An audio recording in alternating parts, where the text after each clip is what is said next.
सच में परमेश्वर हमारे जीवन में हर पल गवाही देता है। हम सिर्फ एक बड़ी गवाही दे सकते हैं जो जिसकी हमें आस नहीं होती, उम्मीद नहीं होती।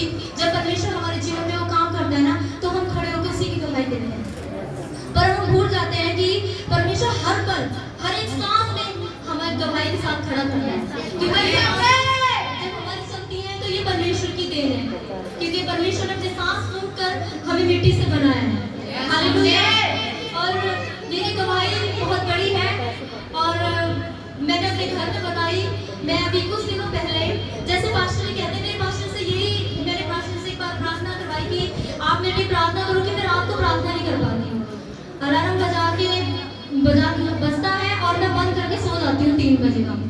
मेरी सबसे बड़ी समस्या है कि रात को अगर रात की प्रार्थना एक दिन में बहुत सारी बड़ी पावरफुल प्रार्थना होती है। हम अपने दिल सब सोए होते हैं तो हम अपने दिल की हर एक बात परमेश्वर से खुलकर कह सकते हैं, क्योंकि वचन में भी लिखा है कि अपने मन की सारी बातें तो अपने परमेश्वर यहोवा से खुलकर कह, वो ही तेरे मनों को पूरा करेगा। और जब हम परमेश्वर के सामने जाते हैं, उसकी हजूरी में शांत में जाते हैं, अपनी कोठरी में बैठ के, तो हम अपने दिल की हर एक बात उससे बात करते हैं। और मैं किसी और से कहने की बजाय अपने परमेश्वर से सबसे पहले बात करती हूँ। सारी समस्या, सारी परेशानी, सारी हटिंग, जो मतलब जो भी कुछ मेरे लाइफ में होती है, सब कुछ मैं परमेश्वर के सामने रखती हूँ। मैंने चाहे मुझे इसका उत्तर मिले ना मिले, और मैं जानती हूँ कि इसका उत्तर मिल रहा है जरूर। मैंने पास्टर से प्रार्थना कराई कि आप मेरे लिए प्रार्थना करो कि मैं रात को प्रार्थना कर सकूँ, वचन को पढ़ सकूँ, क्योंकि मुझे नींद आ जाती है। ये समस्या बहुत बड़ी है मेरे लिए।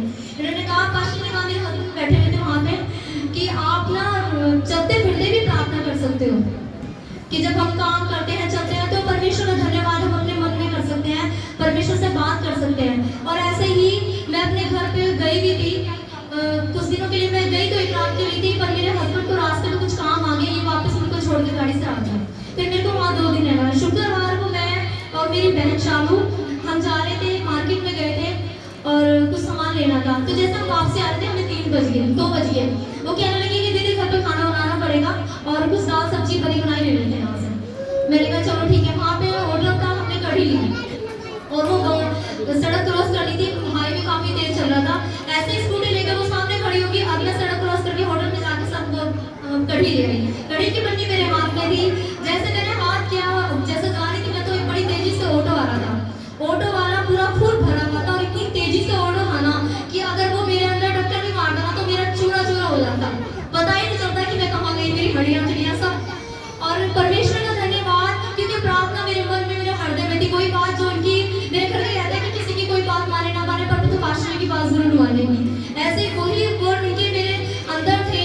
मैं प्रार्थना में थी, प्रार्थना करती रहती थी कि परमेश्वर तेरा धन्यवाद है। वहां से निकली तब धन्यवाद, सड़क पर चली तो धन्यवाद। ऐसे मेरा हाथ था और ऐसे ही कहीं मेरे हाथ में पकड़ी हुई थी, मैंने कड़ी की। और जैसे मैंने सड़क क्रॉस की ना, तो वो ऑटो इतनी तेज से मेरे कंधे से लग के और उसका अगला हिस्सा सारा चकनाचूर हो गया। मैंने खुद अपनी आंखों से देखा कि सब कुछ, बिल्कुल सब कुछ टूट गया। उसका शीशा विशा और जो सपोर्ट लगी होती है पकड़ के बैठते हैं जो उसे डंडे से, वो सब टूट के सड़क पे गिर गया। और जैसे मेरे एकदम आंखें में सांस समझ गई, हे परमेश्वर, ये बात मेरे दिल में थी, हे परमेश्वर, बस तू ही बचाने वाला है। क्योंकि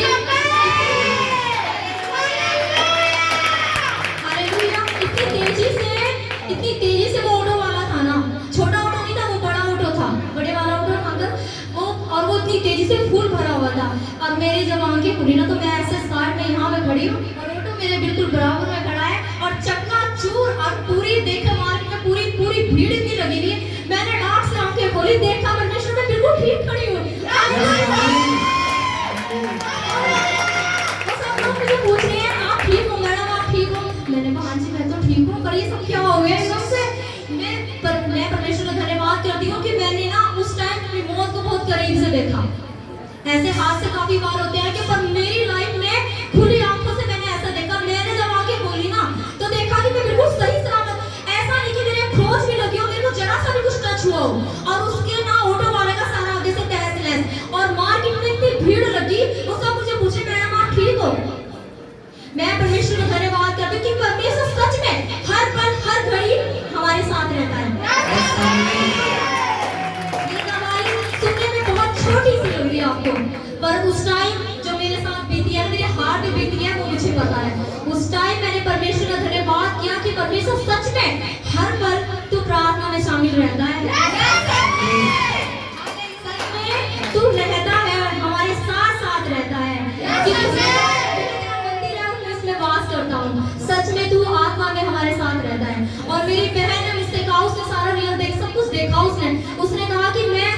सोच रही थी दीदी आपके चूरा चूरा आपको कैसे उठा के ले जाऊंगी मैं यहाँ से। वो मुझे कह रही है कि क्या अगर आपको टक्कर लग जाती तो मैं आपके चूरे चूरे आपकी हड्डियों के ये टुकड़े कैसे उठा के ले जाती यहाँ से। मैंने कहा बचाने वाला तो परमेश्वर यहोवा है। एक जीवित रिलेशन होना बहुत जरूरी है जहाँ परमेश्वर हमसे बात करता है। परमेश्वर ने हमें अधिकार दिया प्रार्थना करने का। हम निरंतर हर पल हर घड़ी प्रार्थना करते हैं। वो महाअभिषेक हमारी जिंदगी में काम करता है। और वचन में लिखा है कि मैं तेरे पाँव में पत्थर की ठेस तक लगने न दूंगा, मैं तुझे हाथों ही हाथ उठा लूंगा। सच में उसका वचन पाक है, उसका हर एक बिंदु में भी अर्थ है। हालेलुया। उसने कहा है कि मैं तुझे दीर्घायु से तृप्त करूंगा और अपने किए भार का दर्शन दिखाऊंगा। सच में वो हमें दीर्घायु से भी तृप्त करता है। जब यिर्मयाह बड़ा था और वो प्रार्थना कर रहा था तो यशायाह नबी ने कहा कि तू मरने पर है और जो कुछ तुझे अपने बाल बच्चों से कहना है तो तू बोल दे। तो वो परमेश्वर से पीठ मोड़ के प्रार्थना करता है कि परमेश्वर तू मुझे, मैंने तेरी सारी आज्ञाओं को माना। हम इतनी आज्ञाओं को तो नहीं मान पाते उनकी तरह, पर फिर भी अगर हम प्रार्थना करते हैं ना तो वो हमारी दुआओं को जरूर सुनता है। इसीलिए वो हर घड़ी हर पल हमें बचाने वाला परमेश्वर यहोवा है। हालेलुया। ये जीवन की बहुत बड़ी अभी टेस्टमनी है, मेरी थोड़े दिनों की कल परसों की है। मैं परमेश्वर का धन्यवाद करती हूँ कि परमेश्वर ने मेरी फैमिली में मेरे परिवार में मुझे सुरक्षित रखा। बड़ी दुर्घटना होने से मुझे बचाया। हालांकि मैं कहीं जाती हूँ पर मैं 2 दिन अपने घर पे रह के आई, पर मेरा आत्मा सीधा यही था। मेरे बच्चे रोज मुझे पूछे कि मम्मी शनिवार कब का है, शनिवार कब का है, क्योंकि उनकी सेवा है। मैं परमेश्वर का धन्यवाद करती हूँ क्योंकि हम जब परमेश्वर में बढ़ते हैं ना तो परमेश्वर हमें कभी नहीं छोड़ता। चाहे हम परमेश्वर को छोड़ दें तो परमेश्वर हमें कभी नहीं त्यागेगा, कभी नहीं छोड़ेगा, उसका वचन कहता है। और कल की गवाही हमारी ये है, गुरमीत भाई को भी पता होगा, कल हमारे यहाँ लेंटर गिरना था और हमारी जो ताई जी है, मुझे कोई शर्म नहीं है, चाहे कोई लोग सुन रहा हो चाहे ना सुन रहा हो, मुझे कोई परवाह नहीं है, मैं सही में खुला कहूँगी। हमारे जो ताई जी है वो अविश्वासी है, वो हमसे बहुत चिढ़ते हैं। जब से हम परमेश्वर में आए हैं ना तब से तो ज्यादा चिढ़ते हैं। हालांकि हमें यहाँ तक बोला उन्होंने कि मुसलमान है, हमें बोला उन्होंने मुसलमान है। हमारे घर का ना खाना ना पीना कुछ नहीं है। हमारे गांव में कोई भी हमसे ज्यादा बात नहीं करता है, हमें कोई टेंशन नहीं है। हम खुले मन के हैं, हमें जो कुछ किसी से कहना है हम खुले खूब सीधा मुंह पे बोल देते हैं। और ऐसे ही हमारा लैंडर गिरना था थोड़ी सी जगह में, तो उनका जो छज्जा है ऐसे गोलाई में, तो हमारी दीवार के साइड में आ रहा था। मेरे हस्बैंड ने रात को उनसे बोला कि आप ये कटवा देना क्योंकि ये हमारी दीवार सीधी नहीं होगी। ये कह के मुझे लेने चले गए सहारनपुर। हम रात को ही आगे 12 बजे। तो अगले दिन जैसे लैंडर गिरना था तो वो मतलब कि उन्हें पता था, तो वो हमारे जो उनके वो किसी को मानते हैं तो कंडोली में कुम्हार है, वो भैया जानते हो शायद उनको, तो वो उनको ले आए और मेरे पति के साथ बहस की। उन्होंने कहा मेरे पति से कि तू से हाथ लगा के देख, लगा के। चलो ये लोग चले गए, भैया भी चले गए, उनके साथ यहाँ मार्केट आ गए सामान लेने के लिए। पीछे से मेरी सास के मेरे ससुर के साथ बहुत लड़ाई बजी, फुल लड़ाई बजी उनकी, बहुत लड़ाई। मैंने अपनी सास से कहा कि आप बिल्कुल साथ हो जाओ, बोल लो मत। परमेश्वर जिसका यहोवा परमेश्वर है उसका मुकदमा कोई नहीं लड़ सकता, वो परमेश्वर। अगर हम न्याय करने लगे तो परमेश्वर कहाँ जाएगा? परमेश्वर हमें हमारे हाथ पे छोड़ दिया। इसीलिए आप परमेश्वर पे सब कुछ छोड़ दो और चुप रहो। वो जो कुछ कह रहे हैं उन्हें कहने दो। तो बस मेरी सास कहते हैं कि बड़ों के अंदर बहुत ज्यादा आ जाता है एकदम से, उन्हें बुरा लगता है कि जब उन्होंने किया और कोई इनके करे कराए पे पानी फेर दे। पर मैंने फिर भी उनसे कहा कि आप मम्मी चुप हो जाओ, बिल्कुल परमेश्वर देख रहा है। उनके साथ तो उनके रिश्तेदार है पर हमारे साथ कोई नहीं, हमारे साथ तो परमेश्वर ही हुआ है। तो बस वो चुपचाप बैठ गई मेरी सास। थोड़ी देर के बाद देखा कि उन्होंने खुद मशीन ला के अपनी ही बिजली से वो कटर की दीवार को काट दिया, उस छज्जे को काट दिया।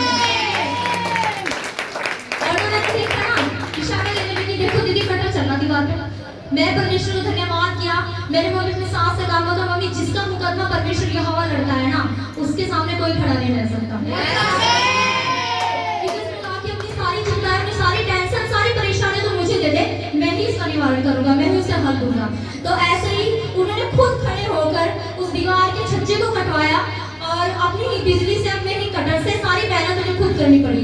मैं परमेश्वर का धन्यवाद करती हूँ कि अगर वो मेरे पति को कहते कि हाथ लगा के देख, अरे हम क्यों हाथ लगाएंगे, तुम खुद काटोगे से। परमेश्वर समान है जिसकी हम आराधना करते हैं। और इतना बड़ा महान है जिसने सूखी भूमि को भी जल कर दिया, जिसने जंगल में मन्ना बरसाया, जिसने लाल समुद्र के भी 2 भाग कर दिए। ये समस्या परेशानी हमारी क्या है? अरे आप लोग ये सोचो कि जो परमेश्वर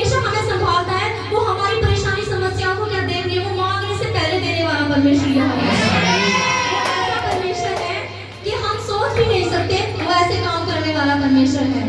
बस एक विश्वास हमारा बना रहना चाहिए। हमारा विश्वास ही हमारी धार्मिकता है। जैसे अब्राहम के जीवन में काम किया परमेश्वर ने, ऐसे ही हमारे जीवन में काम करेगा, क्योंकि वो हमारे पुरखाओं का परमेश्वर नहीं, वो हमारा परमेश्वर भी है। दिल से पुकारते हैं ना तो वो हमारी सुनता है। आप नॉर्मल सी प्रार्थना करो दुखी होकर, तो परमेश्वर आपको रिजल्ट जरूर देगा। हालेलुया। परमेश्वर में बने रहो, उस पर विश्वास रखो बस।